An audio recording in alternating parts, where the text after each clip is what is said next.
Hello hello बेटा, I am audible? हाँ भाई, सुन पा रहे हो मेरी बात? साउंड आ रही है? हाँ भाई, जूनियर डॉक्टर्स। ठीक है, साउंड आ रही है?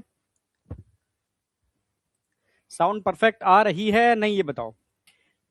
थोड़ा मैं तुमसे जानना चाह रहा हूँ कि तुम कैसा फील कर रहे हो, ये बताओ। अभी तो एक ही लेक्चर हुआ है, एक लेक्चर से तो नई क्लियरिटी आएगी। मैं तुम्हारे अंदर का मोटिवेशन जानना चाह रहा हूँ कि तुमने ये लाइन में एंटर कर लिया है। अब तुम्हारा अंदर का मोटिवेशन क्या है? मतलब तुम्हें लग रहा है फोड़ दोगे? यस या नो?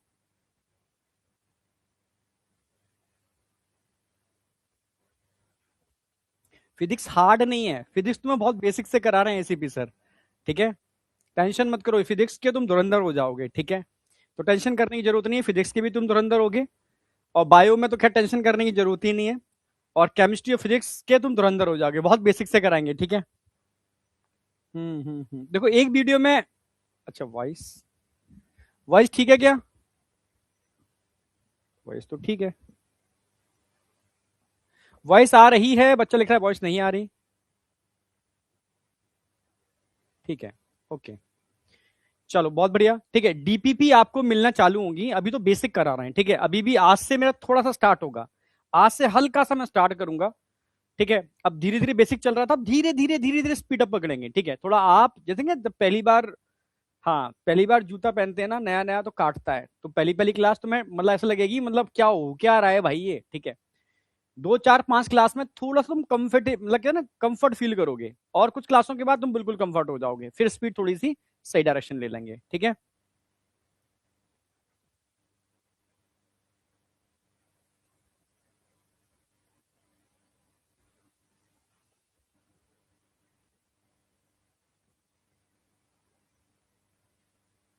ठीक है, मैं बोलूंगा कब डीपीपी सॉल्व करनी है, टेंशन मत करो। ठीक है, मैं कमेंट देख लिया तुम्हारे।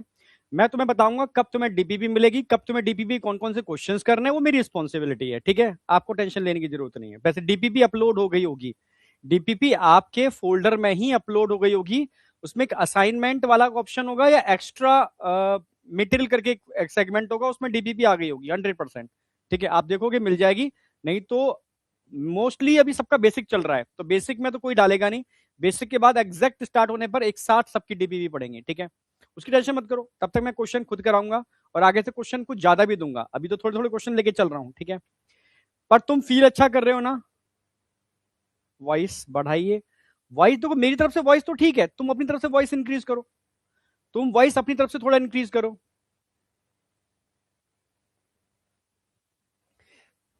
देखो मैं तुम्हें जो पुकारूंगा, फ्यूचर डॉक्टर की या जूनियर डॉक्टर के हिसाब से पुकारूंगा। ठीक है, हाँ क्योंकि मेरा जो मानना है, ठीक है, जैसा हम सोचते हैं, ठीक है, वही चीजें आसपास क्रिएट होना चालू हो जाती हैं। तो वही तुमसे कहता हूं कि दिमाग के अंदर वो चीजें लाना चालू कर दो। ठीक है, हाँ वही मैंने कहा, जो ड्रीम कॉलेज है वो अपने आगे सामने लगाओ, उनको देखना चालू कर दो। ठीक है, जो तुमने जो सोचते हो, ठीक है, वो चीजें तुम्हारे आसपास घटित होना चालू हो जाएंगी, क्योंकि अनकॉन्शियस माइंड के अंदर जैसा हम बोलेंगे वो अनकॉन्शियस माइंड में जाएगा, और जो अनकॉन्शियस माइंड में जाएगा उसका रिफ्लेक्शन बहुत तगड़ा होता है। ठीक है, तो बस। ठीक है, तो मेरे तुम जूनियर डॉक्टर्स हो सारे के सारे। ठीक है, आगे जाकर के फ्यूचर में तगड़े डॉक्टर बनने वाले हो। ठीक है, हाँ। तो अब धीरे धीरे स्टेप हम ऐड करेंगे, जैसे बच्चे ने एनिमेशन की कहा, तो एनिमेशन सबका नहीं होता।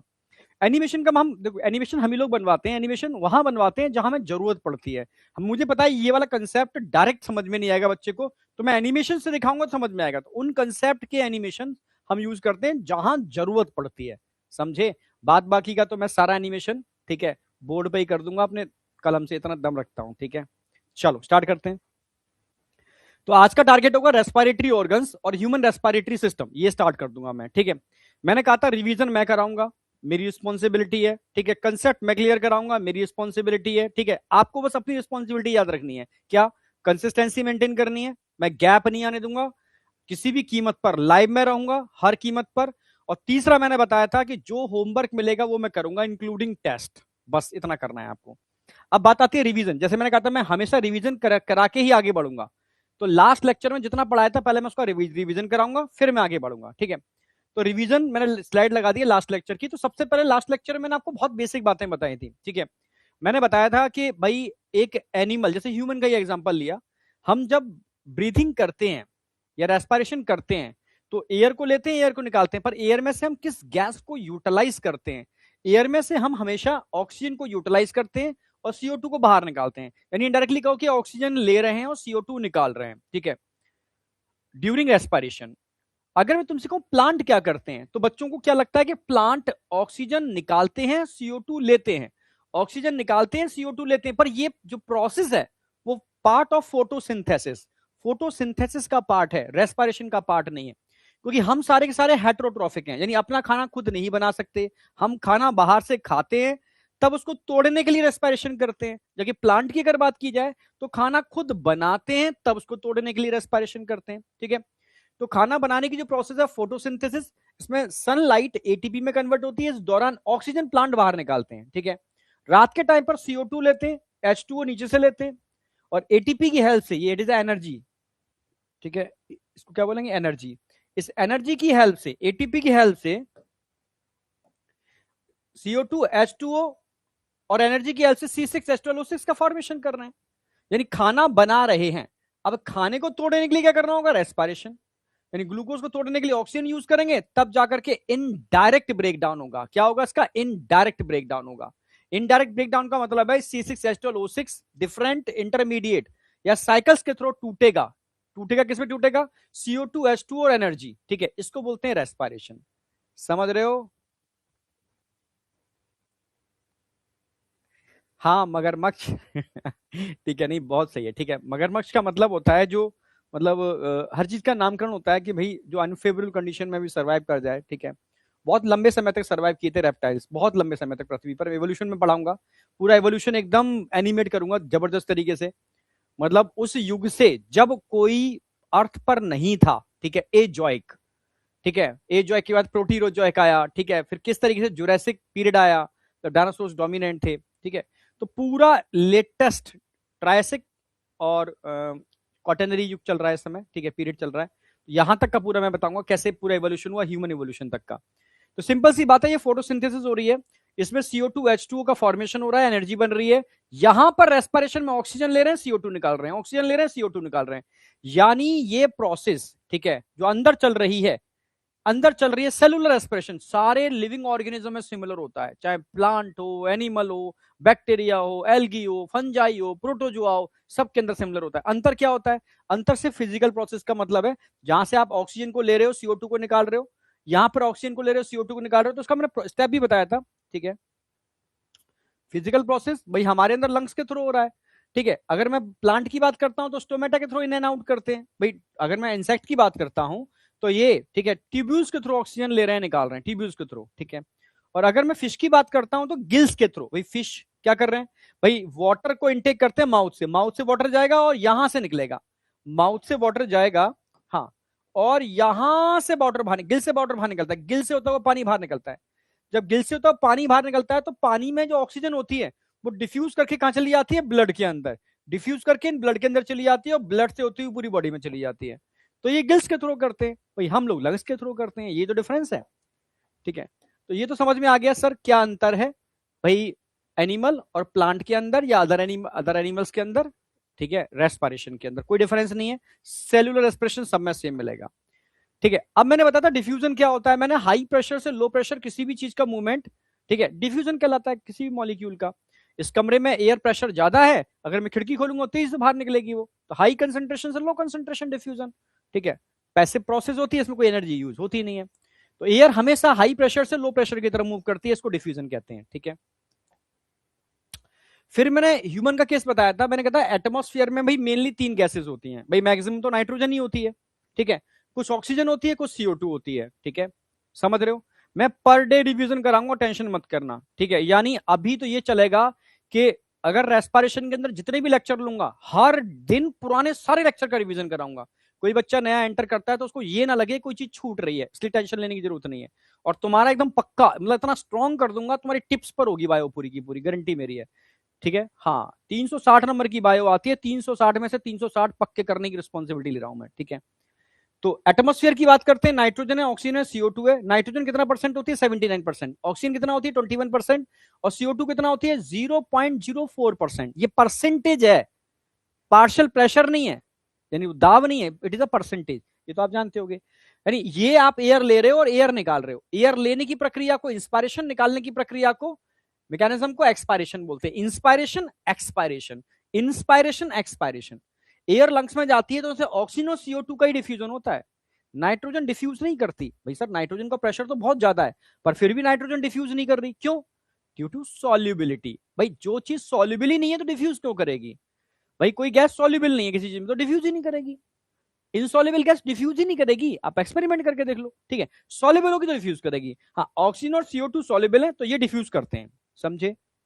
हाँ, ऑक्सीजन और CO2 सॉल्युबल होते हैं तो ये डिफ्यूज करते हैं, ठीक है, इनका डिफ्यूजन होगा। पर डिफ्यूजन हमेशा हाई प्रेशर से लो प्रेशर। भाई ऑक्सीजन लंग्स में जाता है तो यहां डिफ्यूज कर जाएगी, CO2 अंदर डीऑक्सीजनेटेड ब्लड में जाता है तो डिफ्यूज करके बाहर चली जाएगी, अपने आप यहां पर डिफ्यूजन चल रहा है। डिफ्यूजन के बाद क्या चलेगा? भाई ट्रांसपोर्ट ऑफ गैसेस, हार्ट में जाएगी, हार्ट पहुंचा देगा नियर द टिश्यू, टिश्यू में ऑक्सीजन डिफ्यूज होकर अंदर चली जाएगी, ग्लूकोज का ब्रेक डाउन होगा, indirect break down cellular respiration में CO2 बनेगी जो अगेन ट्रांसपोर्ट होकर के वापस यहां से बाहर निकल जाएगी। तो ये पूरी प्रोसेस है जिसमें फिजिकल प्रोसेस में 1 2 3 4 स्टेप है। पहला स्टेप क्या है? ब्रीथिंग, वेंटिलेशन या रेस्पिरेशन, क्योंकि इसको भी रेस्पिरेशन ही कहेंगे। दूसरा स्टेप क्या है? Diffusion of gases. It is the primary site of exchange of gases या प्राइमरी साइट ऑफ डिफ्यूजन। भाई दो साइट होती है, एक प्राइमरी होगी और एक सेकेंडरी होगी। प्राइमरी नियर द लंग्स होती है, सेकेंडरी नियर द टिश्यू होती है, ठीक है। भाई यहां पर डीऑक्सीजनेटेड ब्लड और लंग्स के बीच में हो रहा है, यहां पर ऑक्सीजनेटेड ब्लड और टिश्यू के बीच में हो रहा है। मतलब सिंपल सी बात है, लंग्स प्राइमरी साइट है और टिश्यू सेकेंडरी साइट है, ये ध्यान रखना, ठीक है। डिफ्यूजन के बाद क्या होगा? Transport, number third. और ट्रांसपोर्ट के बाद फिर क्या होगा? Diffusion, it is a secondary site, ठीक है। तो इसका मतलब ये चार स्टेप जो है इनका मेन पर्पस है ऑक्सीजन को एटमॉस्फेयर से कहां तक पहुंचाना? टिश्यू तक। और टिश्यू में CO2 बन रही है उसको कहां निकाल देना? बाहर, ठीक है। ये क्यों हो पा रहा है? क्योंकि प्रेशर में डिफरेंस है। CO2 का प्रेशर अंदर जाता है, बाहर कम है, इसलिए CO2 बाहर जा रही है, समझ रहे हो? ऑक्सीजन का प्रेशर बाहर ज्यादा है, अंदर कम है, इसलिए ऑक्सीजन बाहर से अंदर आ रही है। तभी मैंने आपसे क्वेश्चन भी पूछा था, अगर मैं ऑक्सीजन का प्रेशर बाहर और अंदर बराबर कर दूं, मान लो, ठीक है, तो क्या डिफ्यूजन होगा? ऑक्सीजन अंदर आ पाएगी? नहीं आ पाएगी, सिंपल। CO2 का जो प्रेशर अंदर है वो प्रेशर बाहर है, बराबर कर दूं तो इसका डिफ्यूजन नहीं होगा। डिफ्यूजन तभी पॉसिबल है जब बेटा हाई प्रेशर से लो प्रेशर किसी भी चीज का मूवमेंट होता है, ठीक है। तो ये हो गया फिजिकल प्रोसेस, यानी 1 2 3 4 step. Organism to organism vary कर सकते हैं, पर जो चौथा पांचवा स्टेप है ना, सेलुलर रेस्पिरेशन, सेल के अंदर चलता है, ठीक है। हाँ, ये सारे लिविंग ऑर्गेनिज्म में सिमिलर होता है, सारे लिविंग ऑर्गेनिज्म में, ठीक है। कैसे सर? मैंने बताया था इसको आगे, यहां बताया था। हाँ भाई, सेलुलर रेस्पिरेशन का मतलब है केमिकल प्रोसेस। भाई यहां पर क्या होता है? भाई similar in all living organism. इसमें क्या हो रहा है? Indirect break down. भाई किसका? भाई अगर आप प्रोटीन खा रहे हो तो उसका डाइजेशन होगा, अमीनो एसिड में टूटेगी। आप कार्बोहाइड्रेट खा रहे हो तो डाइजेशन होगा, ठीक है, सिंपल शुगर में टूटेगा। अगर आप फैट खा रहे हो तो फैटी एसिड में टूटेगा, सिंपल सी बात है। ये टूट के एब्जॉर्ब होके कहां जाएंगे? लिवर के अंदर, ठीक है। तो लिवर में कौन कौन जाएगा? Amino acid, glucose, fatty acid. और लिवर को पूरी बॉडी में भेजेगा, सेल्स के पास भेजेगा। तो सेल क्या करेगी? इनको तोड़ेगी, पर डायरेक्ट नहीं तोड़ेगी, इनडायरेक्ट तोड़ेगी। भाई डायरेक्ट तोड़ने का मतलब क्या है? सीधे टेस्ट ट्यूब में डालो, जला दो, डायरेक्ट टूट गया। इनडायरेक्ट टूटने का मतलब क्या है? ठीक है, इनडायरेक्ट टूटने का मतलब है बेटा कि डिफरेंट इंटरमीडिएट या डिफरेंट कह सकते हो रिएक्शंस के थ्रू, जैसे आपने शायद पढ़ा हो थोड़ा बहुत, ग्लाइकोलाइसिस एक रिएक्शन होती है, इसमें ग्लूकोज टूटता है पायरुविक एसिड के दो मॉलिक्यूल में, ठीक है। फिर इंटरकनेक्टिंग लिंक होती है, वो पायरुविक एसिड जो 3 कार्बन वाले होते हैं वो टूटते हैं एसिटाइल कोएंजाइम में, ठीक है, अभी पढ़ोगे सेलुलर रेस्पिरेशन में। फिर वो फर्दर फिर टूटते हैं, ठीक है, क्रेब्स साइकिल के अंदर, तब जाकर के धीरे धीरे ग्लूकोज टूट टूट के एनर्जी बनाता है। तो डायरेक्ट नहीं टूट रहा है, इनडायरेक्ट टूट रहा है, डिफरेंट साइकिल के थ्रू टूट रहा है, ठीक है। इसलिए indirect breakdown of amino acid, glucose, fatty acid, जिसको हम बोलते हैं कैटाबॉलिज्म। और कल मैंने बताया भी था मेटाबॉलिज्म। मेटाबॉलिज्म 2 टाइप का होता है, ठीक है। मेटाबॉलिज्म 2 टाइप का होता है, एना और कैटा। एना माने जुड़ना, कैटा माने टूटना। जहां पर प्लस आ जाए, जहां पर एना मतलब प्लस, प्लस आ गया, एना जुड़ना, कैटा मतलब भाई माइनस आ गया, कैटा मतलब टूटना। तो एना और कैटा, एनाबॉलिक का मतलब है एडिशन रिएक्शन, कैटाबॉलिक का मतलब है ब्रेकडाउन वाली रिएक्शन। तो बॉडी में यही तो चल रही है, कहीं कोई चीज जुड़ रही है, कहीं चीज को टूट रही है। आप खा रहे हो वो टूट रहा है, ठीक है, एब्जॉर्ब होकर सेल में फिर टूट रहा है, एनर्जी बन रही है। आपकी बॉडी में अमीनो एसिड एब्जॉर्ब होकर प्रोटीन बना रहे हैं, डिफरेंट टाइप के हार्मोन बना रहे हैं, एंजाइम्स बना रहे हैं, बिल्डिंग ब्लॉक बना रहे हैं, आपकी बॉडी को बड़ा कर रहे हैं। आपकी हड्डियां बन रही हैं, सब चीजें बन रही हैं, इट इज एनाबॉलिक रिएक्शन। तो बॉडी में दो टाइप की रिएक्शंस होती हैं, कैटा या एना, जिसको हम कॉमनली मेटाबॉलिज्म बोलते हैं, ठीक है, यानी आपकी मेटाबॉलिज्म चल रही है अंदर। तो यहां हो क्या रहा है, टूट रहा है, कोई चीज टूट रही है, मतलब कैटाबॉलिक रिएक्शन हो रही है, CO2 H2 और एनर्जी। ये हार्मफुल होती है CO2, इसको हम बाहर निकाल देंगे, ठीक है, सिंपल सी बात है, एनर्जी को यूटिलाइज कर लेंगे। अब ब्रेकडाउन जो हो रहा है वो ऑक्सीजन की प्रेजेंस में भी हो सकता है और ऑक्सीजन की एब्सेंस में भी हो सकता है। अगर ये ब्रेकडाउन ऑक्सीजन की एब्सेंस में होता है, ऑक्सीजन नहीं है, तो उसको एनारोबिक रेस्पिरेशन बोलेंगे, जिसमें बहुत कम एनर्जी बनती है, मात्र 2 ATP। इसको डिटेल में हम सेलुलर रेस्पिरेशन में पढ़ाएंगे। हाँ, अगर ऑक्सीजन प्रेजेंट है इन प्रेजेंस ऑफ ऑक्सीजन, तो एरोबिक रेस्पिरेशन बोलेंगे, जिसके अंदर 38 ATP का फॉर्मेशन होगा। कितनी? 38 ATP का फॉर्मेशन होगा, ध्यान रखना, ठीक है। तो ये समझ में आ गया? यहां तक कोई डाउट है किसी को? अगर यहां तक डाउट नहीं है तो एकदम दिल से आग लगा दो। कोई बच्चा ऐसा जो आज नया आया हो?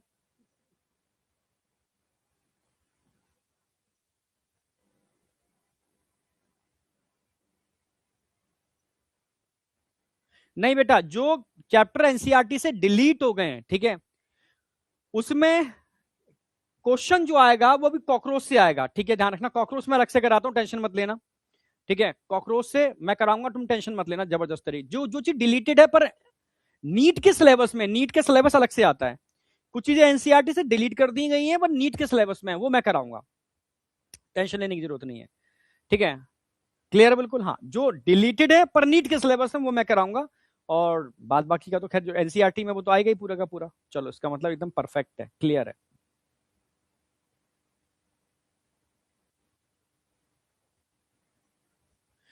नोट्स बेटा लिखने हैं, जो भी मैं लिखाता हूं ना, ये सब चीजें तुम्हें लिखनी है नोटबुक पर अच्छे से। जो मैं एनिमेशन यूज करूंगा समझाने के लिए होंगे, वो नहीं करने। जितना मैं यहाँ पर पीपीटी पे काम करूंगा अपने हाथ से, वो सारे नोट्स बनेंगे। कल मैंने आपको लास्ट क्लास में बताया भी था कि आपके सारे के सारे नोट्स एकदम व्हाइट पेपर पे होने चाहिए। मैं दिखा देता हूं, व्हाइट पेपर यूज करना है सारे बच्चों को। इस तरीके का व्हाइट पेपर, बिल्कुल ऐसी नोटबुक ले लोगे जिसमें व्हाइट पेपर होते हैं, इस तरीके के पूरे व्हाइट, ठीक है, ऐसे व्हाइट पेपर। और इस तरीके से लिखोगे हॉरिजॉन्टली, ऐसे ऐसे इस तरीके से। कलर्ड पेन यूज करोगे सारे के सारे डायग्राम बनाने के लिए। रंग बिरंगे नोट्स बनने चाहिए, मतलब ऐसे नोट्स कि जब बोर भी हो रहे हो ना, तो नोट्स तुम्हें खुद बुलाएं कि आजा भाई तू मुझे पढ़ ले, ठीक है, इस टाइप के नोट्स तुम्हें बनाने हैं, समझ रहे हो? हाँ, क्वेश्चन जो पीपीटी में होते हैं वो नहीं करने, वो यही बस सॉल्व कर लेने, मतलब मेरे साथ ही साथ, ठीक है। कोई क्वेश्चन में अटक रहे हो, कोई कंसेप्ट तुम्हें आ गया, तो नोट्सों में एक नोटेबल पॉइंट लास्ट में लिखना, उसमें लिख लिया करो। कोई चीज तुम्हें कंसेप्चुअल लग रही है, यार ये तो चीज नोट्स में ऐड कर लेनी चाहिए, तो एक लास्ट के 1-2 पेपर छोड़ा करो, उसमें वो चीज ऐड कर लिया करो। ये तरीका रहेगा आपका, ठीक है, ओके। चलो आगे चलते हैं। अब आगे आज मैं क्या स्टार्ट कर रहा हूं, रेस्पिरेटरी ऑर्गन। अब जैसे मैंने बताया, अभी आपको डायग्राम दिखाए थे, फिश है, फिश गिल्स के थ्रू रेस्पिरेशन कर रहा है, प्लांट स्टोमेटा के थ्रू कर रहा है, हम लंग्स के थ्रू कर रहे हैं। जैसे अभी इंसेक्ट की बात करता हूं, उसमें ट्यूब्यूल्स होते हैं, ट्रैकियल ट्यूब्यूल्स, वो उसके थ्रू कर रहे हैं, ठीक है भाई। कि ना कई एनिमल ऐसे हैं जो मतलब बॉडी सरफेस से ही कर लेते हैं। तो ये जो टाइप्स ऑफ रेस्पिरेटरी ऑर्गन जो है वो किस पर बेस्ड होते हैं भाई? हर एनिमल में अलग अलग टाइप के, किस बेस पर, किस आधार पर बने, नेचर ने क्यों बनाया इनके अंदर अंदर, किस पर डिपेंड होते हैं, अब समझो। अब ये तो मैं समझाता हूं। Mechanism of breathing very among different group of animal, सब में अलग अलग टाइप की होती है। डिपेंड मेनली ऑन, किस पर डिपेंड करती है? दो चीजों पर करती है। डिपेंड मेनली ऑन, किस पर डिपेंड करती है? Their habitat and level of organisation. अब समझना मेरी बात, दो चीजों पर डिपेंड करेगी। पहला होगा उनका हैबिटेट क्या है,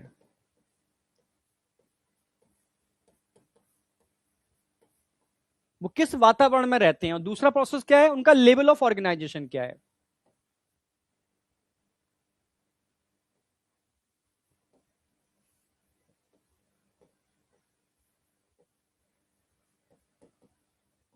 उनका लेवल ऑफ ऑर्गेनाइजेशन क्या है, अब समझना होगा।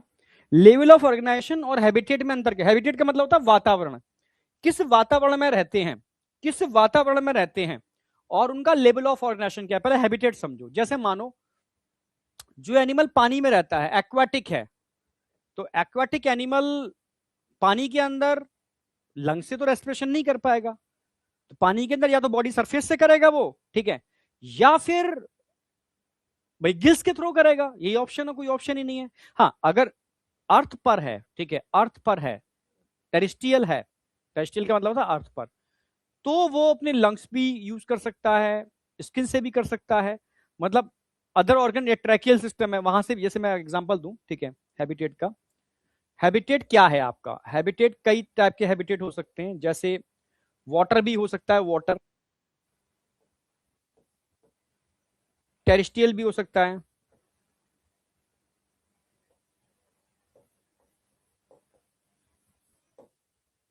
अगर वाटर की बात की जाए तो वाटर कहां देखने को मिलेगा? वाटर, भाई वाटर में रेस्पिरेटरी ऑर्गन क्या होंगे? भाई वाटर में गिल्स हो सकते हैं, गिल्स, गिल्स। जैसे मैं एक एग्जांपल यूज कर रहा हूं, ठीक है, भाई गिल्स कहां होते हैं? आप कहोगे, जैसे मैं एम्फीबिया की बात करूं, larva of amphibia, larva of amphibia, amphibia समझते हो ना, फ्रॉग, फ्रॉग का जो लार्वा होता है ना, हाँ, एम्फीबिया में फ्रॉग आ गया, फ्रॉग लिख देता हूं मैं, फ्रॉग, जो फ्रॉग का लार्वा होता है वो पानी में रहता है, वो धरती पर नहीं रहता, ठीक है, तो उसके पास एक ही ऑप्शन है, गिल्स, तो वो गिल्स यूज करेंगे। तो हैबिटेट क्या है इसका? भाई वाटर है तो गिल्स यूज करेगा, ठीक है। अब जैसे मैं एडल्ट की बात करता हूं, ठीक है, जैसे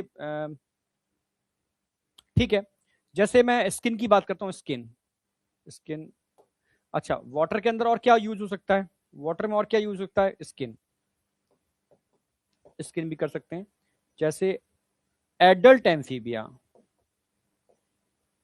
एडल्ट एम्फीबिया, फ्रॉग लिख देता हूं, एडल्ट फ्रॉग, भाई फ्रॉग स्किन से भी रेस्पिरेशन कर लेता है, तो स्किन से करेगा तो एडल्ट करेगा, गिल्स हमेशा कौन करेगा, ध्यान रखना है आपको, ठीक है, फ्रॉग। अब जैसे टेरेस्ट्रियल कंडीशन, भाई फ्रॉग टेरेस्ट्रियल होता है, तो टेरेस्ट्रियल की वजह से भाई टेरेस्ट्रियल पे क्या यूज करेंगे? लंग्स यूज करेंगे, लंग्स। और टेरेस्ट्रियल पे क्या हो सकता है? टेरेस्ट्रियल पर, ठीक है, ट्रैकिया हो सकते हैं, ट्रैकिया, ट्रैकिया, टिब्यूल्स होते हैं। तो अगर लंग्स की बात करता हूं तो लंग्स कहां देखने को मिलेंगे? एडल्ट फ्रॉग में देखने को मिलेंगे। तो जब फ्रॉग धरती पर होता है तो लंग्स यूज करता है, ठीक है, और स्किन भी यूज कर लेता है, पर फ्रॉग, एडल्ट फ्रॉग पानी में होता है तो स्किन यूज करता है, गिल्स के पास सिर्फ स्किन होती है क्योंकि वो पानी में रहता है, ठीक है। मतलब अब ट्रैकिया की बात करता हूं, ट्रैकिया कहां पर काम करेंगे? पानी में तो काम नहीं करेंगे, ये कहां काम करेंगे आपको पता है? टेरेस्ट्रियल कंडीशन पर। तो ये होते हैं कॉकरोच में,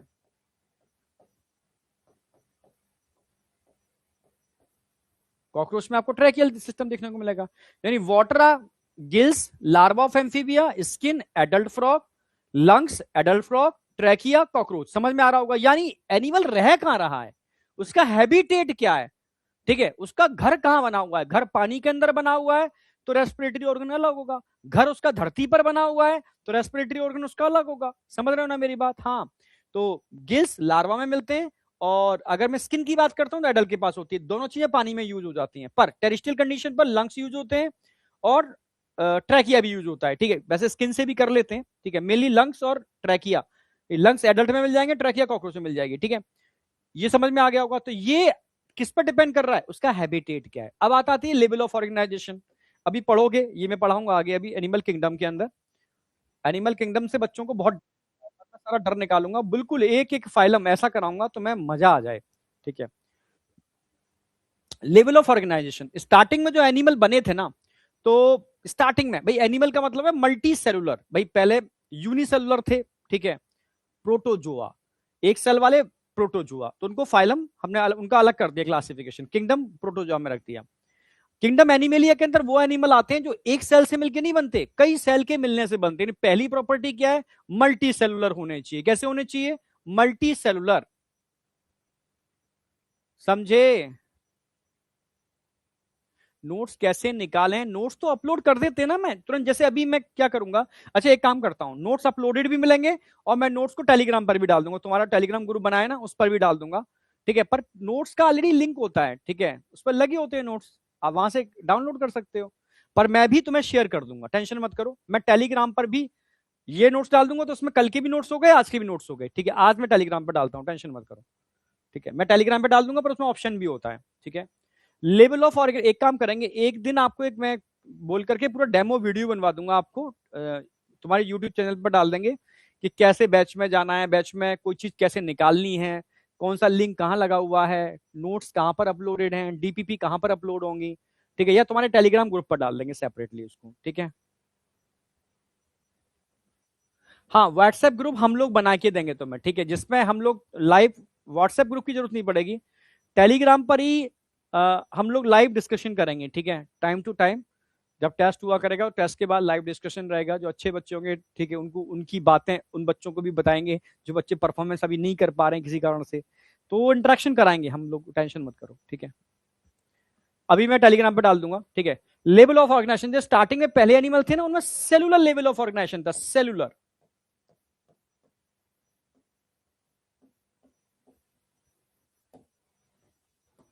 सेलुलर लेवल ऑफ ऑर्गेनाइजेशन, समझना, सेलुलर लेवल ऑफ ऑर्गेनाइजेशन। भाई सेलुलर का मतलब है भाई कई सेल मिलकर के एक साथ इकट्ठे हो गए, जैसे पॉरीफेरा, पॉरीफेरा, पॉरीफेरा, इसमें स्पॉन्ज आते हैं सारे के सारे, पढ़ाऊंगा एनिमल किंगडम में।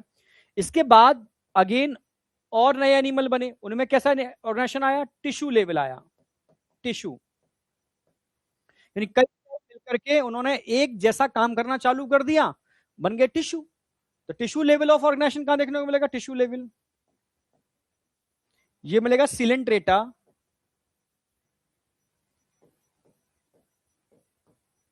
एंड टीनोफोरा के अंदर, टीनोफोरा, ये आगे पढ़ाऊंगा, ठीक है। या भी एग्जांपल मत याद रखो, ऐसे याद रखो सिंपल, क्योंकि एग्जांपल तो एनिमल किंगडम के हैं, जैसे तुम ऑटोमेटिक लगेगा। सेलुलर लेवल ऑफ ऑर्गेनाइजेशन आया, फिर टिश्यू लेवल ऑफ ऑर्गेनाइजेशन आया, और टिश्यू के बाद कौन सा आया, organ level of organisation, organ, organ level. कई टिश्यू ने मिलकर के एक ऑर्गन बना लिया, अपने आप ही बनते चले गए, और फिर कई ऑर्गन ने मिलकर के एक सिस्टम बना लिया, फिर नंबर क्या है, organ system level of organisation, organ system, organ system level of organisation. अब जब तक ऑर्गन नहीं बने थे भाई, यहां ऑर्गन बने, तो इनमें जितने भी एनिमल आते हैं ये क्या करेंगे, बॉडी सरफेस ही यूज करेंगे, बॉडी सरफेस, बॉडी सरफेस। भाई कोई ऑर्गन ही नहीं है इनके पास, ना लंग्स है, ना गिल्स है, ना ट्रैकिया है, कोई ऑर्गन नहीं है, तो ये अपनी बॉडी सरफेस से ही रेस्पिरेशन करेंगे, ठीक है। तो लेवल ऑफ ऑर्गेनाइजेशन में भी डिपेंड करता है। अब जैसे ऑर्गन लेवल ऑफ ऑर्गेनाइजेशन आया, ऑर्गन लेवल ऑफ ऑर्गेनाइजेशन में पहला ऑर्गन बनाता है एनिमल्स के अंदर एक्सक्रीटरी ऑर्गन, फ्लेम सेल। तो रेस्पिरेटरी ऑर्गन अभी यहां भी नहीं बना, यहां से, ठीक है, यहां से स्टार्ट हुआ था, वैसे मैं कह सकते हो जिन एनिमल के अंदर है, यानी organ level of organisation start होने के बाद आता है भाई, उनमें गिल्स थे, किसी के पास लंग्स थे, किसी के पास, ठीक है, ट्रैकिया थे, किसी के पास बुक गिल्स थे, बुक गिल्स, बुक गिल्स, ठीक है, किसी के पास बुक लंग्स थे,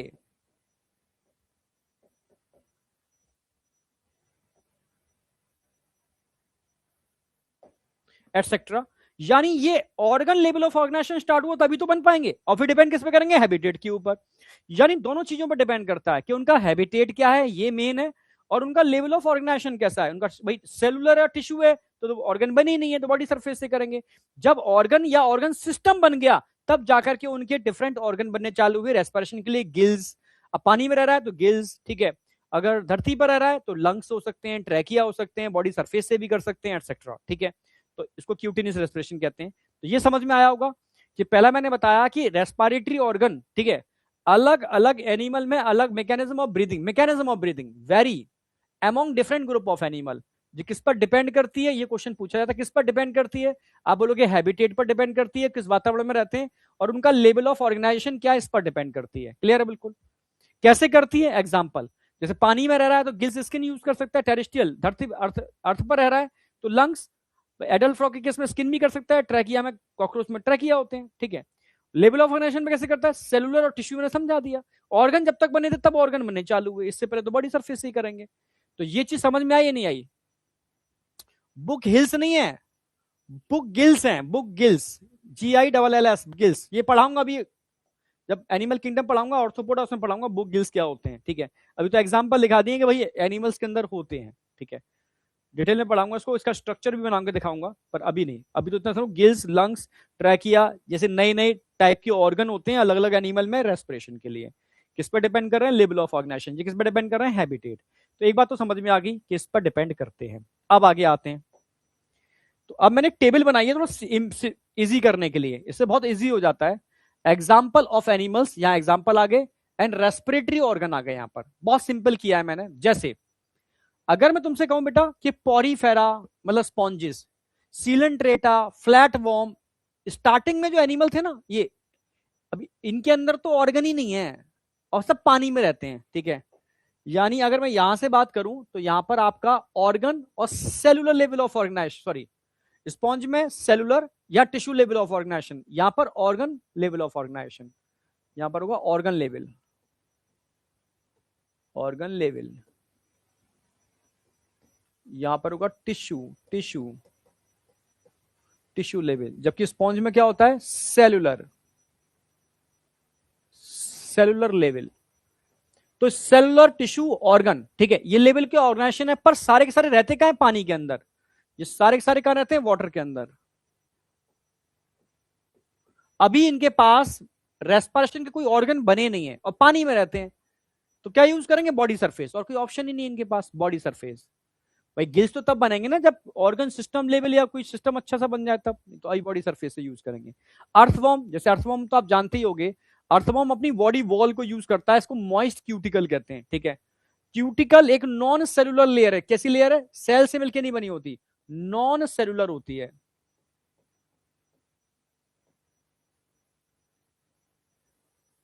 एक नॉन सेलुलर लेयर है क्यूटिकल, ठीक है। हाँ, क्यूटिकल एक लेयर होती है जो इसके ऊपर होती है, इसमें मॉइस्चर को एब्जॉर्ब कर लेती है। हाँ, तो अर्थवॉर्म जो होता है ना, मॉइस्ट क्यूटिकल के थ्रू, बॉडी सरफेस ही है पर मॉइस्ट क्यूटिकल ऊपर होती है, उसके थ्रू रेस्पिरेशन करता है। इंसेक्ट की बात करूं तो इंसेक्ट में नेटवर्क ऑफ ट्यूब्यूल मिलता है। मैं डायग्रामेटिकली दिखाऊं उसको, अगर मैं नेटवर्क ऑफ ट्यूब्यूल को, जगह है क्या, हाँ, network of tubule,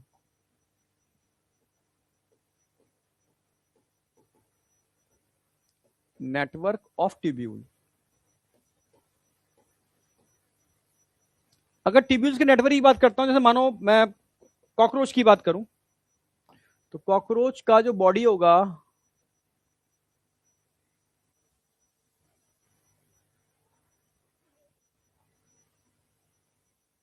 side body दिखा रहा हूं, इसमें सेगमेंट होते हैं कॉकरोच की बॉडी में, इस तरीके के सेगमेंट होते हैं, सेगमेंटेड बॉडी होती है कॉकरोच की, सेगमेंटेड बॉडी होती है। जैसे सेगमेंटेड बॉडी होती है कॉकरोच की, इस तरीके से सेगमेंटेड बॉडी होगी। थोड़ा सा दिखा रहा हूं मैं। अब कॉकरोच में ध्यान से देखोगे, साइड में से होल होते हैं, इनको स्पाइरिकल्स बोलते हैं, इन होल्स को स्पाइरिकल्स बोलते हैं, इन होल को स्पाइरिकल्स बोलते हैं, दोनों साइड होते हैं। जाके कॉकरोच में पढ़ाऊंगा डिटेल में, स्पाइरिकल्स, स्पाइरिकल्स। इन स्पाइरिकल से इस तरीके के स्ट्रक्चर निकलते हैं, ये और ये, फिर ऐसे होगा, ऐसे, ऐसे, और फिर आगे जाकर के ये ट्यूब्यूल्स में और टूट जाएंगे, और ट्यूब्यूल्स में टूट जाएंगे, ऐसे, ऐसे, ऐसे, ठीक है। आगे जाकर के ऐसे, ऐसे, ऐसे, और सीधे ये एंटर करते हैं टिश्यू के अंदर। मान लो ये टिश्यू है पूरा, ये टिश्यू है, बॉडी के अंदर पूरी सेल्स हैं, सेल्स, टिश्यू है, सेल्स, ये टिश्यू है, सेल्स है, समझना। तो यहां से सीधी एयर, यहां से सीधी एयर इन करती है और यहीं से एयर आउट करती है। एयर का in and out in trachea से होता है, ट्यूब्यूल से होता है। ये क्या है, ट्रैकिया या ट्यूब्यूल्स, ट्यूब्यूल्स हैं। तो कॉकरोच में एयर यहां से एंटर करती हुई यहां जाती है और सीधे, ये टिश्यू है, ये टिश्यू है, ग्रुप ऑफ सेल्स। और टिश्यू में जाकर के यहां से ऑक्सीजन डिफ्यूज होकर कहां चली जाएगी, टिश्यू में, और टिश्यू से CO2 डिफ्यूज होकर कहां चली जाएगी, इन ट्यूब्यूल्स के अंदर, ठीक है। ये क्या हो रहा है, diffusion of gases,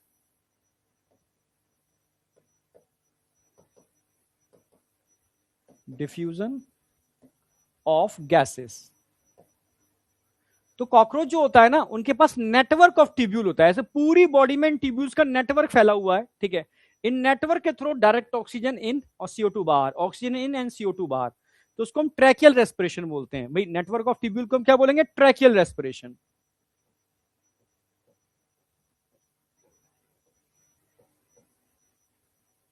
tracheal respiration, tracheal respiration क्या बोलने वाले हैं, tracheal respiration, network of tubule, ठीक है, ट्रैकियल रेस्पिरेशन। क्लियर है बिल्कुल। तो इसी की हम बात कर रहे हैं यहां पर। तो इंसेक्ट की बात करता हूं तो नेटवर्क ऑफ ट्यूब्यूल यानी ट्रैकियल ट्यूब्स बोलते हैं, ट्रैकियल रेस्पिरेशन बोलते हैं। तो ट्रैकियल रेस्पिरेशन देखने को मिलेगा, इसमें भी कोई डाउट नहीं होना चाहिए आपको। अब जैसे एक्वाटिक ऑर्थोपोड है, एक्वाटिक का मतलब है पानी के अंदर, कहां होंगे? वाटर के अंदर। भाई एक्वाटिक ऑर्थोपोड, मोलस्कस, फिश, ये कहां होते हैं? Present in water, present in water. अब जो पानी के अंदर है तो उसके पास क्या होगा? गिल्स होंगे। भाई गिल्स को क्या बोलते हैं? स्पेशल वैस्कुलराइज स्ट्रक्चर, ये मत भूल जाना। गिल्स के लिए टर्म यूज करते हैं स्पेशल वैस्कुलराइज स्ट्रक्चर। जब पूछ आपसे कहेगा स्पेशल वैस्कुलराइज स्ट्रक्चर को क्या बोलते हैं, आप बोलोगे गिल्स बोलते हैं। और स्पेशल वैस्कुलराइज बैग, जहां बैग आ गया ना, वैस्कुलराइज बैग, थैले, तो थैला का मतलब है लंग्स हो गया पूरा, लंग्स, तो लंग्स बोलेंगे, इसके लिए लंग्स बोलेंगे, ठीक है। तो वैस्कुलराइज स्ट्रक्चर गिल्स और वैस्कुलराइज बैग लंग्स के लिए बोलते हैं, ठीक है। तो जब भी एक्वाटिक ऑर्थोपोड या गिल्स से रेस्पिरेशन हो रहा ना, तो उसको हम ब्रैंकियल रेस्पिरेशन बोलते हैं। क्या बोलते हैं उसको? Branchial respiration. और लंग्स यूज कर रहे हैं तो उसको बोलते हैं पल्मोनरी रेस्पिरेशन, ठीक है। तो जब भी मैं बात करूंगा एक्वाटिक कंडीशन में, यानी एक्वाटिक ऑर्थोपोड, फिश, ठीक है, या मोलस्कस, ये पानी में रहते हैं, तो पानी में इनके सबके पास गिल्स होते हैं और इसको रेस्पिरेशन को ब्रैंकियल रेस्पिरेशन बोलते हैं। जैसे इसको बताया ना, इसको हम ट्रैकियल रेस्पिरेशन बोलते हैं। क्या बोलते हैं इसको? ट्रैकियल।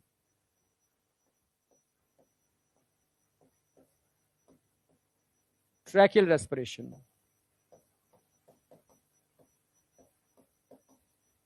ट्रैकियल रेस्पिरेशन, इसको ट्रैकियल रेस्पिरेशन बोलते हैं, इसको ब्रैंकियल रेस्पिरेशन बोलते हैं, इसको पल्मोनरी रेस्पिरेशन बोलते हैं, इसको क्यूटेनियस। ये क्वेश्चन आएगा, बताओ इनमें से ब्रैंकियल रेस्पिरेशन किसको कहते हैं, इसमें से क्यूटेनियस रेस्पिरेशन किसको कहते हैं, ठीक है। आज कुछ क्वेश्चन मैंने ऐड नहीं किए हैं, कल तो मैं क्वेश्चन कराऊंगा इसी के बाद, मेरे खुद के हाथ के बनाए हुए क्वेश्चन, ठीक है। हाँ, खुद के हाथ के, टाइप नहीं कराए थे मैंने, टाइप करा लूंगा आज, टाइप करा के इसमें तो मैं कल दूंगा, ठीक, कल कराऊंगा, मजा आएगा तुम्हें, ठीक है।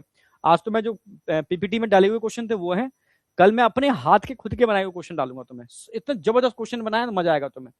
तो स्पेशल वैस्कुलराइज स्ट्रक्चर जिसको हम गिल्स बोलते हैं, और वैस्कुलराइज बैग इसको लंग्स बोलते हैं, और गिल्स के रेस्पिरेशन को ब्रैंकियल, इसको ट्रैकियल, ठीक है।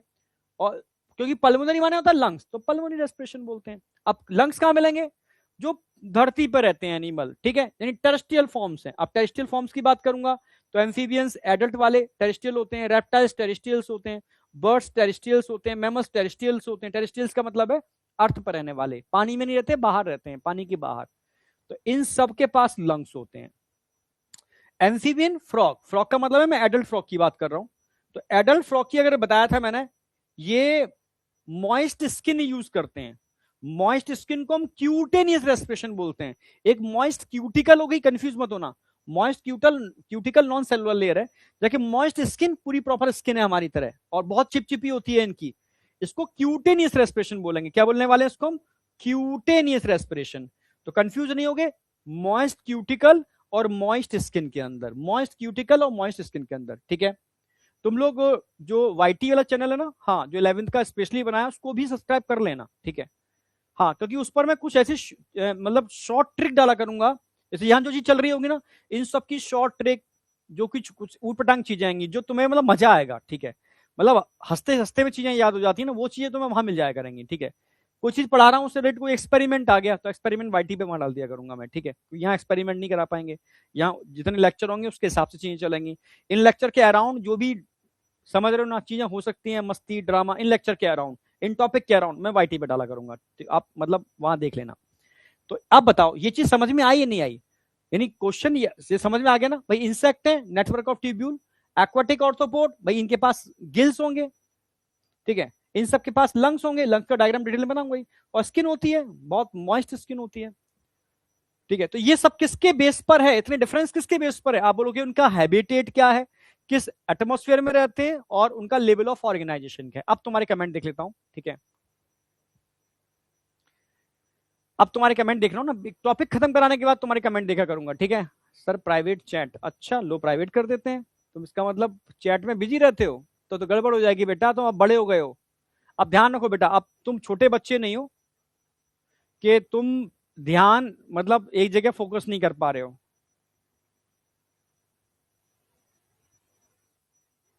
अभी बताता हूं, उसको टेंशन मत कर, ठीक है। हाँ, सब एनसीईआरटी के अंदर, पूरा एनसीईआरटी का पैरा है। अब समझना मेरी बात, जैसे अगर मैं गिल्स की बात करूं ना, तो अभी तुम्हें देखो फिश में दिखाई भी थे, ये फिश है। फिश के अंदर ये क्या है, बहुत ज्यादा इसमें डेंस ब्लड वेसल्स हैं। गिल्स में जैसे मानो जैसे ये है,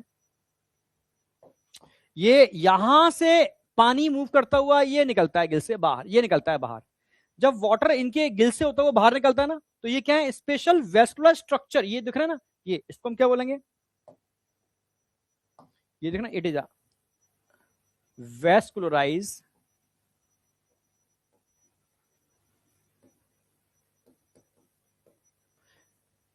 वेस्कुलराइज माने होता है जिसमें ब्लड वेसल्स बहुत ज्यादा होती हैं, और स्ट्रक्चर का मतलब है, समझते होगे, वेस्कुलर स्ट्रक्चर। भाई ये क्या है, गिल्स ही तो है, फिश के अंदर गिल्स होते हैं, ठीक है, तो वेस्कुलर स्ट्रक्चर होते हैं गिल्स।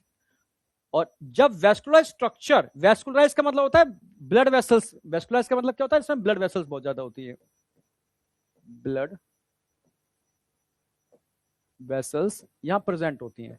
जहां ब्लड वेसल्स बहुत ज्यादा प्रेजेंट होती हैं तो उसको हम वेस्कुलर स्ट्रक्चर बोलते हैं। क्या बोलते हैं उसको, वेस्कुलर स्ट्रक्चर, ठीक है। स्ट्रक्चर तो मतलब आकृति है, वेस्कुलर का मतलब ब्लड वेसल्स बहुत ज्यादा है इसके अंदर, समझ रहे हो, और गिल्स के अंदर देखने को मिलता है ये आपको, ठीक है। और ऐसे रेस्पिरेशन को हम ब्रैंकियल रेस्पिरेशन बोलते हैं, नाम है इसका ब्रैंकियल, ठीक है, क्योंकि ब्रैंकियल का मतलब एक नेटवर्क ऑफ, यहां पर ट्यूब्यूल्स दिखने को मिलेगा ब्लड वेसल्स का, ठीक है, वेस्कुलर स्ट्रक्चर मिलेंगे इसलिए, ठीक है। इसको ट्रैकियल रेस्पिरेशन बोलते हैं ट्यूब्यूल्स को,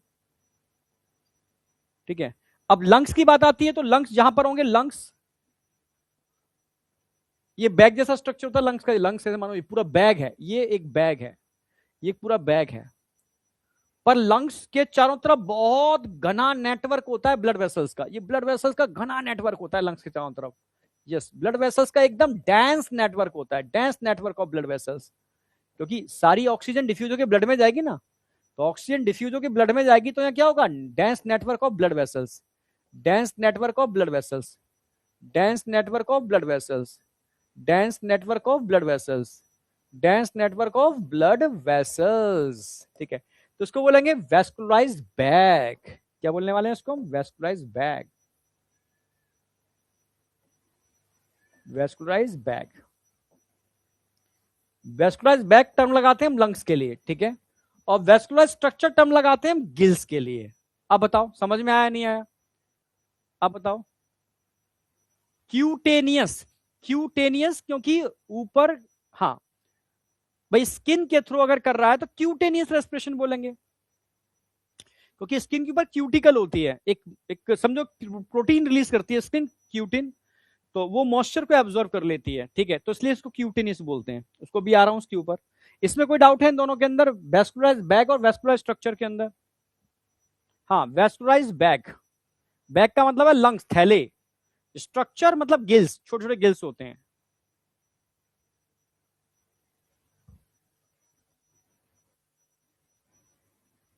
बेटा मैं जो पढ़ाऊंगा ना ठीक है, तू किसी भी बोर्ड से हो, तेरा बोर्ड टॉप करेगा, गारंटी है, ठीक है, क्योंकि अब तक मुझे पता है कि बोर्ड में बच्चे बायो में से फुल मार्क्स लाते हैं, ठीक है, चाहे वो कोई भी बोर्ड क्यों ना पढ़ रहा है, ठीक है।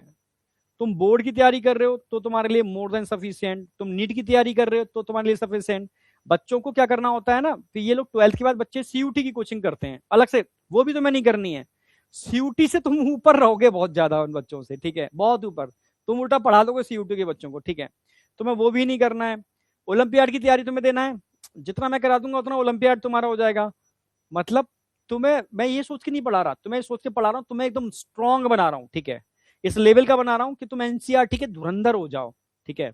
एनसीईआरटी में जितनी भी हिडन लाइंस होती हैं, कंसेप्ट होते हैं, वो सारे तुम्हें आते होंगे, यानी उसी के अराउंड, चाहे वो सीबीएसई बोर्ड हो, चाहे वो महाराष्ट्र बोर्ड हो, चाहे वो यूपी बोर्ड हो, मैं जिस जो कंसेप्ट बिल्डअप करूंगा ना, वो सारे बोर्ड को कवर करता है, सारे बोर्ड, तुम कोई किसी बोर्ड की किताब में उठा लेना, मैं ये नहीं कहता तुम अपनी बोर्ड की, तुम अपने दोस्त के बोर्ड की किताब में उठा लेना, तुम उसको उड़ा दोगे, ठीक है, तो उसकी टेंशन मत करो, ठीक है। मैं जो मेरा पढ़ाने का तरीका है वो कंसेप्ट बिल्डअप करना है इस तरीके से, और एनसीईआरटी के अराउंड करूंगा, क्योंकि मैंने मास्टर किताबें देख ली हैं, वो थोड़ी सी अपर है, हायर है, इसलिए मैं सही चल रहा हूं, ठीक है। हाँ, सीबीएसई थोड़ा लोअर है, ठीक है, तो मेरा कंटेंट थोड़ा हायर रहता है, तो सारा बोर्ड कवर होता है इससे, ठीक है, समझो। पर हाँ, एनसीईआरटी पर मास्टरी करनी है सबको, समझे?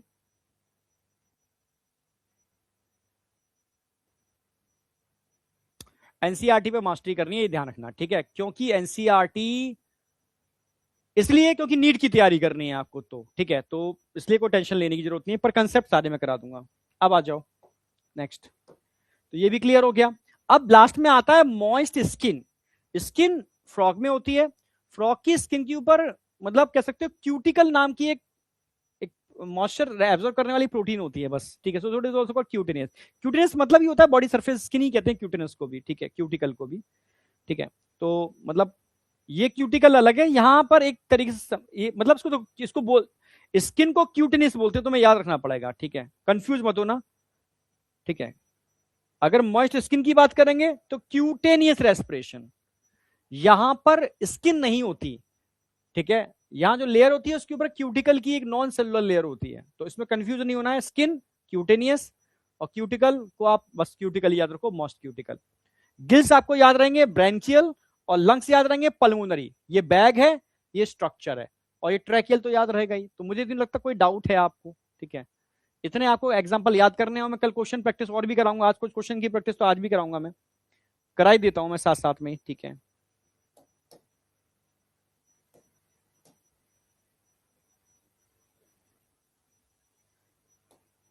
जरा बताओ, the respiratory organ vary in different animal due to their, मैं जितना पढ़ाता रहा क्वेश्चन कराते जा रहा हूं, किसके बेस पर, जल्दी बताओ क्या होगा। अरे हाँ, बहुत बढ़िया, बहुत सुपर, बी ऑप्शन आएगा भाई, habitat and level of organisation, ठीक है। अब ये तुम बताओ, तो देखूं मैं, which of the following statement is correct, ये तो कल करा चुका हूं मैं, नहीं नहीं ये अलग है, अलग अलग है। Which of the following statement is correct? Process of exchange of oxygen from atmosphere with CO2 produced by cell is called respiration. पूछा क्या है इन्होंने, Which of the following statement correct? सही क्या है इनमें से, ठीक है। The process of exchange of oxygen from atmosphere with CO2 produced by cell is called respiration. Mechanism of breathing vary among different group of animal depending mainly on their habitat and symmetry. Lower invertebrate like sponge, coelenterate, amphioxus, etc. exchange of oxygen and CO2 by simple diffusion over their entire body surface. चलो, indirect breakdown of simple molecule to derived energy. Carbon dioxide, which is harmful, is also released during the above anabolic reaction. कौन सा इसमें सही है जरा बताओ। देखो इसमें सिर्फ एक ही सही है, फर्स्ट वाला, ओनली फर्स्ट सही है। ये गलत का है, mechanism of breathing vary among different group of animal depending mainly their on habitat, तो ठीक है, पर सिमिट्री के बेस पर नहीं होता, सिमिट्री के बेस पर नहीं होता, लेवल ऑफ ऑर्गेनाइजेशन के बेस पर होता है, ठीक है। लोअर इन्वर्टिब्रेट जैसे स्पॉन्ज, सिलेंटेड, बस साथ में क्या डाल दिया उन्होंने, एम्फियोक्सिस। एम्फियोक्सिस एम्फियोक्सिस वर्टिब्रेट में आता है, इन्वर्टिब्रेट में नहीं आता, तो ये गलत हो गया, ठीक है। Indirect breakdown of simple molecule to derived energy, carbon dioxide, which is harmful, is also released during the above. Anabolic नहीं है, कैटाबोलिक रिएक्शन है, कैटाबोलिक रिएक्शन है। ये थोड़ा टिपिकल वाला क्वेश्चन था, पर ऐसे क्वेश्चन नीट में मिलेंगे आपको, ठीक है। तो ये भी गलत हो गया, ये गलत हो गया, ये गलत हो गया, सही इसका होता फर्स्ट, ओनली फर्स्ट करेक्ट है इसके अंदर। नेक्स्ट, अच्छा ये बताओ, match the following and marks the correct option, ठीक है। Earthworm, arthropod, fish and birds, कौन कौन से ऑर्गन होंगे जरा बताओ, मैच कराओ फटाफट, मैच कर लो पहले, मैच करो पहले, मैच कर करके फिर रिस्पॉन्स दो मुझे, मैच कर लो पहले, ठीक है, अपने उस पर कागज पे लिख करके, फिर मुझे बताओ कौन सा सेट हो रहा है इसके अंदर। अरे वाह, बच्चों ने दे भी दिया।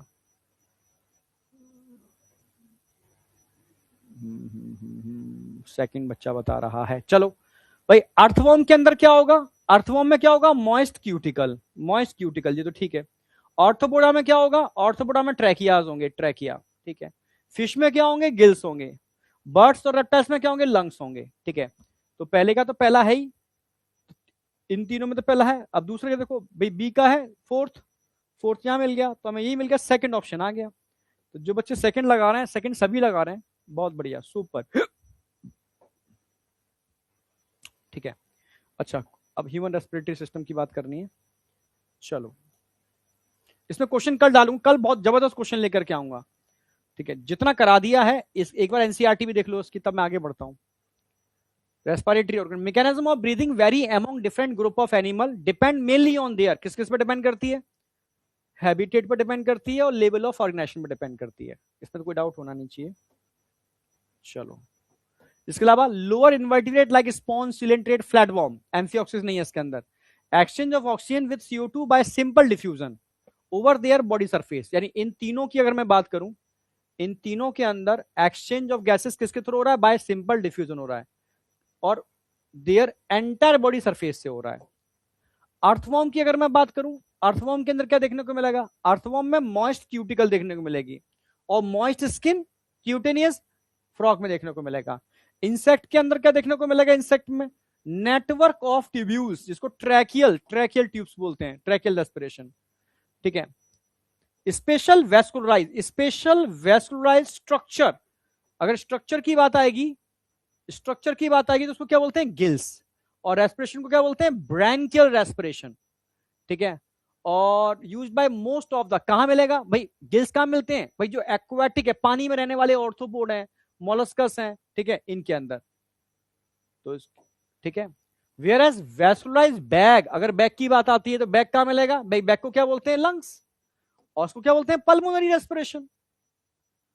आर यूज्ड बाय, भाई कहां देख, कौन यूज करता है, टेरेस्ट्रियल फॉर्म्स, जितने भी टेरेस्ट्रियल एनिमल्स हैं वो करते हैं for exchange of gases among, अब कौन कौन से हो गए भाई, वर्टिब्रेट हो गए, फिश हो गई, अच्छा वर्टिब्रेट, अमोंग वर्टिब्रेट कहां पे देखने को मिलेगा, गैस, अमोंग वर्टिब्रेट, अच्छा ये क्वेश्चन अलग है, अमोंग वर्टिब्रेट फिश यूज, अब मैं सारे वर्टिब्रेट की बात कर रहा हूं भाई, वर्टिब्रेट में मोस्टली लंग्स देखने को मिलते हैं, पर अमोंग वर्टिब्रेट फिश की बात करूं तो फिश में क्या देखने को मिलेंगे, gills, whereas amphibians, reptiles, fish में क्या देखना, गिल्स, एम्फीबियंस, रेप्टाइल्स और बर्ड्स और मैमल्स, इनमें क्या देखने को मिलने वाले हैं, लंग्स। हाँ, जबकि एम्फीबिया की अगर बात करूं, जैसे फ्रॉग की बात कर रहे हैं एम्फीबिया में, इसके अंदर मॉइस्ट स्किन भी देखने को मिलती है, इसको क्यूटेनियस रेस्पिरेशन बोलते हैं। यानी एनसीईआरटी की इसी लाइन को मैंने एकदम यहां पर कन्वर्ट कर दिया है जबरदस्त तरीके से इसके अंदर। अब बताओ, यानी एनसीईआरटी की एनसीईआरटी हो गई, कंसेप्ट का कंसेप्ट हो गया। अब इन तीन तरीके से मैं आपको पढ़ाऊंगा, ठीक है, क्वेश्चंस कराऊंगा उन टॉपिक्स पर, एनसीईआरटी कराऊंगा और कंसेप्ट को यहां समराइज भी करूंगा और इस तरीके से भी कराऊंगा, ठीक है। तो इन 3-4 तरीके से चीजें कराऊंगा ना, तो उससे कुछ बचेगा नहीं आपका, ठीक है। नोट्स मैं देखो, दो तरीके के नोट्स नहीं बनवाता, एक होते हैं मैं यहां पर कचरल नोट्स बनवा दूं और फिर वहां पर जाकर के मैं छोटे छोटे नोट्स बनवा के तुम्हें दे दूं, जैसे मार्केट में लोग, ठीक है, करते हैं, ठीक है। मैं नोट्स एक बार बनवाऊंगा क्योंकि ये परमानेंट नोट्स है तुम्हारे, तो इन नोट्स को मैं बहुत परफेक्टली बनवाऊंगा, ठीक है। ये समरी नोट्स भी है तुम्हारे, ठीक है। हाँ, लास्ट टाइम पे जरूर तुम्हें मैं एनसीईआरटी का एक निचोड़ दूंगा तुम्हें अलग से, वो अलग से दूंगा, हैंड राइटिंग नोट्स एनसीईआरटी का निचोड़ होगा, और अभी नहीं, ठीक है, वो लास्ट में जरूरत पड़ती है, पूरा कोर्स खत्म हो जाता है ना, तब कोर्स को जल्दी जल्दी रिवाइज करना है। वैसे तो उसमें यही नोट्स काम आएंगे, सबसे बेस्ट नोट्स तो यही है, मतलब इस नोट्स का कोई तोड़ नहीं है, क्योंकि थ्योरी होगी नहीं इसके अंदर, सारे सारे डायग्राम, फ्लो डायग्राम और टेबल्स होंगी सारी की सारी। तो इससे अच्छे नोट्स क्या होंगे जिसमें कोई कुछ लिखना ही नहीं है आपको, टेबल्स बनानी है, डायग्राम होंगे और फ्लो डायग्राम होंगे, मैं कुछ लिखाता ही नहीं हूं, ठीक है, पहले से शॉर्ट नोट्स बनाता हूं। लास्ट टाइम पर मैं तुम्हें एनसीईआरटी का निचोड़ और दूंगा हैंड राइटिंग पॉइंट्स के अंदर, वो मैं लगोगे पॉइंट्स में, अभी नहीं, लास्ट दिसंबर जनवरी में जब कोर्स तुम्हारा खत्म हो रहा होगा तब, ठीक है। तो ये मेरी स्ट्रेटजी ये है, अभी तो तुम्हारी इसकी मास्टरी कराऊंगा यहाँ पर। तो ये तरीका तुम्हारा हमारा कंप्लीट हो गया। अब हम एंटर करेंगे ह्यूमन रेस्पिरेटरी सिस्टम। यहां तक किसी को कोई डाउट है तो मुझे बताओ, फिर मैं ह्यूमन में स्टार्ट करूंगा। बिल्कुल समझ गए जी, बहुत बढ़िया। नहीं, एम्फीबिया के लार्वा पानी के अंदर रहते हैं तो वो स्किन यूज नहीं करेंगे, उनके पास एक ही तरीका होता है, गिल्स, उनके पास गिल्स होते हैं। स्किन का मतलब है कोई इंसान पानी में भी रह रहा है और धरती पे भी रह रहा है, ठीक है, तो वो एडल्ट करता है। लार्वा पानी में ही रहता है, जो पानी में ही रहता है मछली की तरह, तो उसके पास गिल्स होंगे, ठीक है, नो डाउट। बहुत बढ़िया, सुपर, चलो बहुत बढ़िया। अब मैं बात करूंगा ह्यूमन रेस्पिरेटरी सिस्टम। तो आज मैं ह्यूमन का अपर वाला पार्ट कराऊंगा, गर्दन से ऊपर वाला पार्ट, ठीक है, इसको ड्रॉ करना है। एनसीईआरटी में गर्दन से नीचे का डायग्राम बनाया, गर्दन से ऊपर का थ्योरी दी है, पर मैं उस थ्योरी को भी डायग्राम में कन्वर्ट करूंगा। तो मैंने कहा ना, मेरी थ्योरी नहीं मिलेगी, मेरे नोट्सों में आपको सिर्फ फ्लो डायग्राम मिलेंगे, टेबल्स मिलेंगी और डायग्राम्स मिलेंगे। मतलब मजे मजे में आपको चीजें, मतलब एक ऐसी बुक बन जाएगी तुम्हारी जिसमें थ्योरी नहीं होगी, ठीक है। हाँ, अब आ जाओ ह्यूमन रेस्पिरेटरी सिस्टम। अगर मैं ह्यूमन रेस्पिरेटरी सिस्टम की बात करता हूं तो इसको डायग्राम मेरे संग ड्रॉ कर लेना।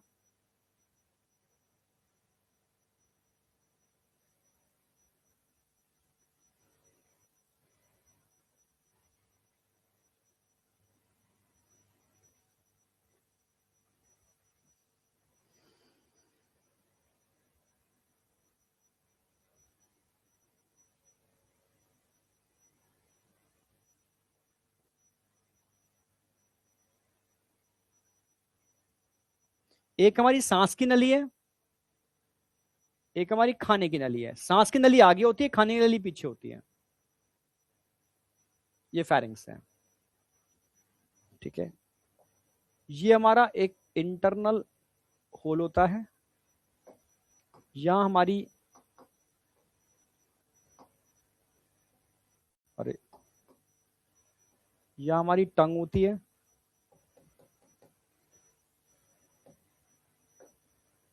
और यहां पर एक, कभी माउथ खोल के देखना कि लटकता हुआ आपको कुछ दिखेगा। जब शीशे में देखोगे ना माउथ को, तो यहाँ हैंग करता हुआ कुछ नजर आएगा आपको। इसको यू बुल्ला कहते हैं, लटका हुआ है। और ये पूरा नेजल चैम्बर है, ये पूरा नेजल चैम्बर है, पूरा नेजल चैम्बर। ये पूरा चैम्बर होता है नेजल का, ठीक है, अंदर का चैम्बर। और इस चैम्बर में इस तरीके से उभार होते हैं कुछ, वो अभी छोड़ो, मतलब टर्मिनेट्स कहते हैं इसे, इस तरीके से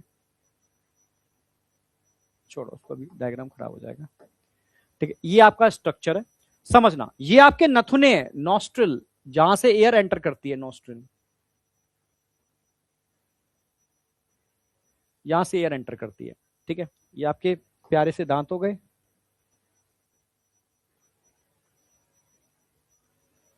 ठीक है। अब समझ में आएगा। अब यहां एक चीज और देखनी है, एक व्हाइट कलर का मैं फ्लैप दिखा रहा हूं, फ्लैप।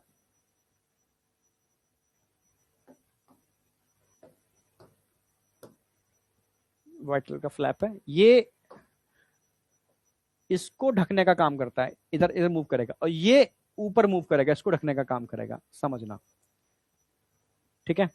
तो सबसे पहले बात करूंगा, ये तो आपके नॉस्ट्रिल हो गए, नथुने, जहां से आप एयर इन एंड आउट करते हो, ये नॉस्ट्रिल हो गए। वन पेयर होते हैं, लेफ्ट और राइट नॉस्ट्रिल।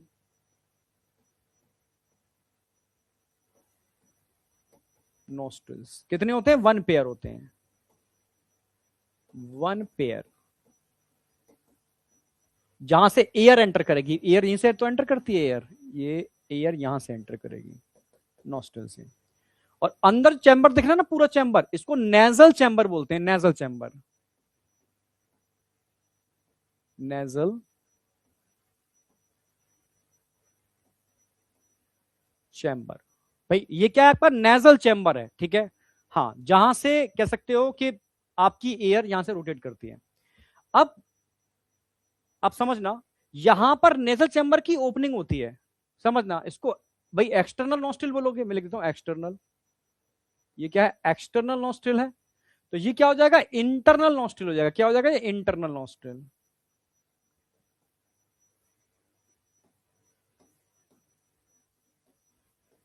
Internal nostril. अंदर के नथुने हैं भाई, जहां से एयर पूरी घूम करके कहां आती है? बाहर आती है, ठीक है। एयर यहां से निकलती हुई यहां आएगी, बाहर आएगी, और यहां से होती हुई एयर कहां जाएगी? ये ट्रैकिया है। ये तो आपकी एयर की नली है, ट्रैकिया। इसमें इस तरीके से छल्ले बने होते हैं ट्रैकिया के अंदर, ट्रैकिया को कोलैप्स ना हो जाए इसलिए बचाते हैं। यहां पर साउंड बॉक्स होता है आपका, साउंड बॉक्स, साउंड बॉक्स है आपका। ये साउंड बॉक्स है, साउंड प्रोड्यूस करता है। ये आपके सांस की नली है, ट्रैकिया कहते हैं इसको, air pipe, trachea, air pipe.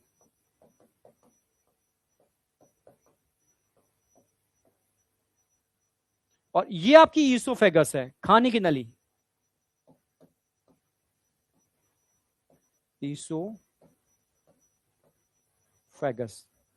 Food pipe.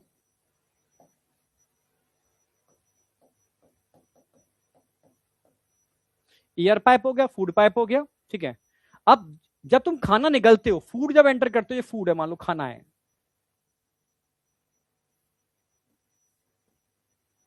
जब खाने को निकलोगे तो कहीं ऐसा ना खाना इसमें चला जाए तो, या ऊपर चला जाए, जैसा मत ना। तो नेचर चाहती है खाना सीधा यहां से यहां पर ही जाए।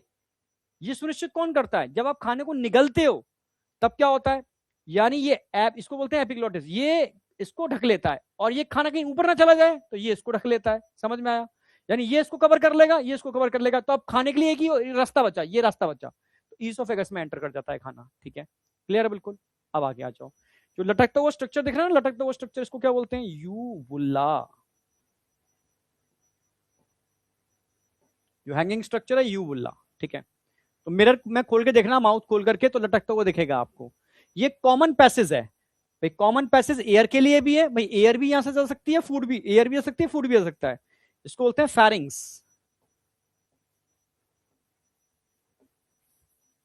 Pharynx is a common passage for air and food. Air के लिए भी है ये, और फूड के लिए भी कॉमन रास्ता है। Common passage for air and food, pharynx. अब दो नलियां हैं, ट्रैकिया की जो ओपनिंग होती है ना, ट्रैकिया की जो ओपनिंग दिख रही है, इसको क्या बोलते हैं? और इसको ढकने वाले ढक्कन को क्या बोलते हैं?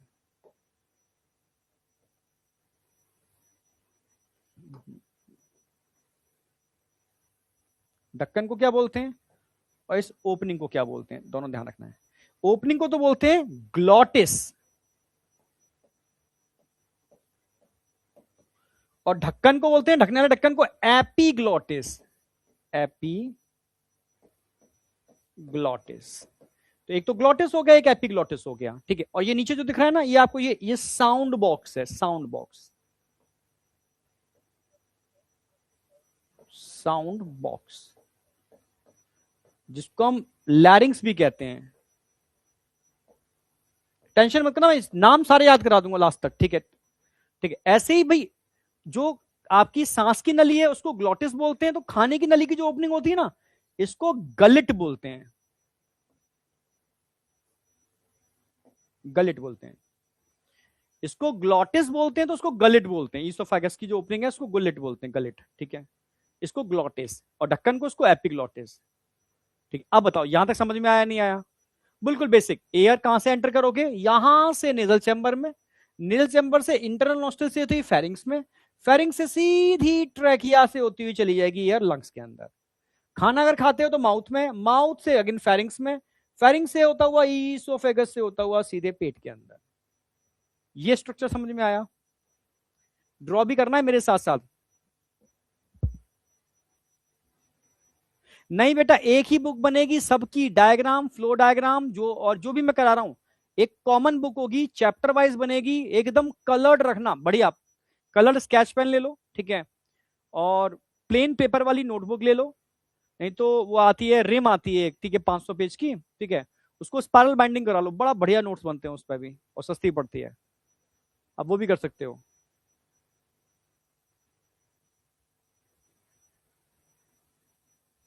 नहीं, यूबुल्ला की ओपनिंग का नाम इंटरनल नॉस्ट्रिल है। ये जो छेद होता है ना, जहां से खाना, सॉरी, एयर आपकी एंटर करती है, यहाँ पर एयर, वही यहां से एयर घूमती हुई यहीं से तो यहां आएगी, तो इसको इंटरनल नॉस्ट्रिल बोलते हैं, जिसको यूबुल्ला ढक लेता है। जैसे एपिग्लॉटिस ग्लॉटिस को ढकता है, यूबुल्ला इंटरनल नॉस्ट्रिल को ढकता है। कभी कभी देखा होगा ना, कोल्ड ड्रिंक पीते हो तो कोल्ड ड्रिंक यहां से होती हुई नाक से निकल जाती है, तो कोई कोल्ड ड्रिंक में जो झाग होते हैं, प्रेशर, ठीक है, उस समय बंद नहीं होता प्रॉपर, और ये सीधा यहां से निकल जाता है। ठीक है, तो ये हो गया अपर रेस्पिरेटरी ट्रैक। अब चालू करूंगा इसका लोअर वाला पार्ट, लोअर रेस्पिरेटरी ट्रैक, पर वो आज नहीं करूंगा क्योंकि आज हो ही नहीं पाएगा, क्योंकि वो थोड़ा बड़ा है, क्योंकि उसमें पूरी एनसीईआरटी आएगी। ठीक है, तो आज मैं यहीं तक कराऊंगा, अपर रेस्पिरेटरी ट्रैक तक। कल कराऊंगा पूरा lower part, lower respiratory tract, पूरा लंग संग सब उसमें डिटेल आएगा। ठीक है, उसके क्वेश्चंस मैं अलग कराऊंगा, उसकी एनसीईआरटी अलग कराऊंगा। अभी इतना ही कराया मैंने अपर, तो आज मैं एनसीईआरटी टच नहीं करूंगा। ठीक है, आज मैंने एक पूरा टॉपिक खत्म कर दिया है और ह्यूमन का अपर वाला पार्ट करा दिया है। ठीक है, और कल मैं इसका रिवीजन कराऊंगा पूरा, मतलब लास्ट टाइम तक तुम्हें पूरा चैप्टर टिप्स पर होगा। सेम ऐसे ही मैं हर चैप्टर में करने वाला हूं, मतलब एकदम सोते में भी तुमसे पूछेगा कि भाई रामू, भाई श्यामू, ये तुम्हारा जो भी नाम है भाई, ठीक है, तुम्हारा जो भी नाम है, जैसे प्रियांशी है, ठीक है, जैसे रिफा है, जैसे पीयूष है, मयूरी है, हाँ, ठीक है, मुस्कान है, ठीक है, तुमसे रात में, हाँ आयुष, तुमसे रात में कोई उठा के पूछेगा बता भाई ये क्या है, रिफ्लेक्शन निकलेगा तुम्हारे मुंह से, इतना करा दूंगा, रिफ्लेक्शन निकलेगा। समझे? हाँ, यहां तक कोई डाउट? शिवानी हाँ बेटा शिवानी, ठीक है। तुम टेंशन मतलब, तुमसे अभी तक एक बार थोड़ा हम, तुम्हारा एक टेस्ट होने दो, तुमसे लाइव डिस्कस करेंगे बिल्कुल, मतलब तुम्हें फील ही नहीं होगा कि हम बहुत दूर हैं, ठीक है। प्रॉपर एक एक चीज डिस्कशन करते हुए आगे चलेंगे, ठीक है। यहां तक अब बता, कोई डाउट है किसी को? ये आपको इतना करना है, आज का टारगेट मैं इतना ही रखूंगा। एनसीईआरटी मैंने करा दी है आपको, ये वाला पार्ट तो पूरा करा ही दिया मैंने एनसीईआरटी का। अच्छा एनसीईआरटी का हाँ करा दिया पूरा, क्वेश्चन मैंने करा दिए हैं सारे, ठीक है। ह्यूमन वाला पार्ट मैं आज नहीं छेड़ूंगा, ये तो मैं कल ही कराऊंगा, अगली क्लास में ही ह्यूमन की एनसीईआरटी कराऊंगा, और क्वेश्चन भी इसकी अगली क्लास में ही कराऊंगा, क्योंकि ये थोड़ा बड़ा पार्ट है, आज हो नहीं पाएगा, काफी बड़ा है, क्वेश्चन भी बहुत सारे हैं इसमें, ये काफी बड़ा पार्ट है, ठीक है। चलो तो आज तक रखेंगे, आज जितना मैंने करा दिया है उतना आप अच्छे से पढ़ लो, अच्छे से रिवाइज कर लो, ठीक है। और बहुत जल्दीबाजी भी नहीं है, अभी तो मैं एकदम मजबूत करते हुए चलना है आपको, ठीक है। ओके, एनसीईआरटी जब भी परचेस करना नई वाली करना, पुरानी एनसीईआरटी परचेस मत करना, ठीक है। नई एनसीईआरटी लेनी है आपको, ठीक है। और मैं अभी ऑनलाइन देखो मतलब बच्चे ले रहे हैं तो उनको नकली मिल रही है, तो एक तरीका मैं बता रहा हूँ, एनसीईआरटी की वेबसाइट पर जाना, एनसीईआरटी की वेबसाइट से एनसीईआरटी लोगे तो उसमें आपको 20% का डिस्काउंट मिलेगा, नहीं मार्केट में कहीं मिलता नहीं है, नहीं तो एनसीईआरटी पर भी वो लोग 50 रुपए एक्स्ट्रा लेते हैं, कवर चढ़ा के देते हैं। तो एनसीईआरटी की वेबसाइट से नई एनसीईआरटी लेना, लेटेस्ट वाली, ठीक है। एक तो ओरिजिनल मिलेगी, प्रिंटिंग बहुत बढ़िया होगी, मोटा पेपर होगा, 20% डिस्काउंट मिल जाएगा। तो एक बार में ऑर्डर करना सारी एनसीईआरटी, क्योंकि डिलीवरी चार्ज लगता है वहां पर, ठीक है। हाँ 40-50 रुपए डिलीवरी चार्ज होगा, तो एक किताब पे भी उतना ही लगेगा, और सारी मंगाओगे तो भी उतना ही लगेगा, ठीक है। तो बहुत सस्ता पड़ेगा, ओरिजिनल किताब मिल जाएगी, और मार्केट में ओरिजिनल बड़ी मुश्किल है मिलना, ठीक है।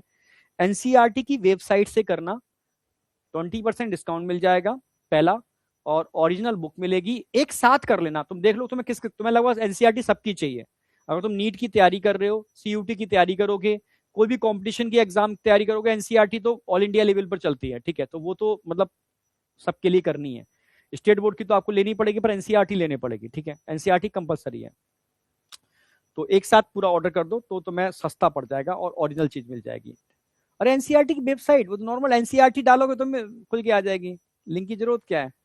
एनसीईआरटी की वेबसाइट थोड़ी कॉमन वेबसाइट है, हाँ समझे। चैप्टर बेटा पहला चल रहा है, चैप्टर नंबर की जरूरत ही नहीं है, लेक्चर नंबर होगा, लेक्चर नंबर 2 है।